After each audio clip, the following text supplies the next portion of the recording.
ఏరోప్లేన్‌లో దిగేటోళ్ళందరినీ ఎర్రి పప్పలనుకుంటున్నాయి ఇండియాలో ఉన్న ఎయిర్‌లైన్ కంపెనీస్.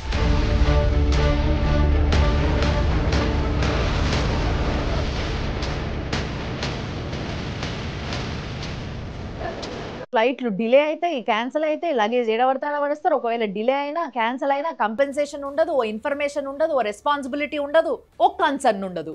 ఈ లాస్ట్ 3 డేస్‌లోనే ఇండిగో ఓళ్ళవి 1200 ఫ్లైట్స్ క్యాన్సెల్ అయినాయి. మొన్న నవంబర్‌లోనే only crew and FDTL issues వల్ల 755 ఫ్లైట్స్ క్యాన్సెల్ అయినాయి. Airspace and airport restrictions వల్ల 258 ఫ్లైట్స్ క్యాన్సెల్ అయినాయి. Air traffic control system failure వల్ల 92 ఫ్లైట్స్ క్యాన్సెల్ అయినాయి. జస్ట్ నవంబర్లో ముచ్చటిది. వాళ్ళ సైడ్ నుంచి వెళ్ళి ఇన్ని ఇష్యూస్ పెట్టుకొని కూడా అసలు రెస్పాన్సిబిలిటీయే తీసుకోలేదు ఇండిగో.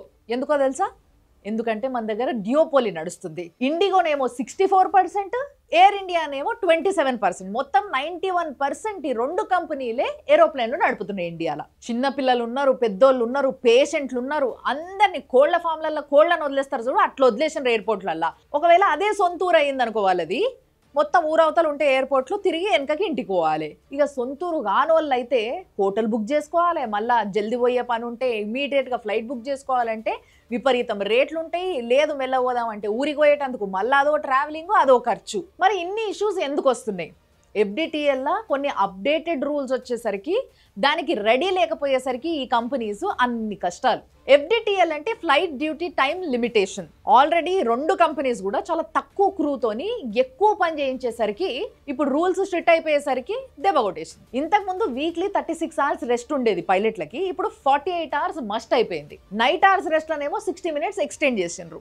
నైట్ ల్యాండింగ్స్ ఇంతకుముందు 6 పర్ వీక్ ఉండేవి ఎయిర్లైన్స్ కి, ఇప్పుడు 2 పర్ వీక్ అయిపోయినాయి. పైలట్ డ్యూటీ అవర్స్ ని కూడా కట్ చేసిండ్రు. మళ్ళీ మీదికి వెళ్ళి ఈ ఎయిర్లైన్ కంపెనీస్ పోయి మాకు 1000 కోట్ల నష్టం వచ్చింది, మేము 1000 కోట్ల లాస్ లో నడుపుతున్నాము అని చెప్పేసి సెంట్రల్ గవర్నమెంట్ కి మొర పెట్టుకుంటది.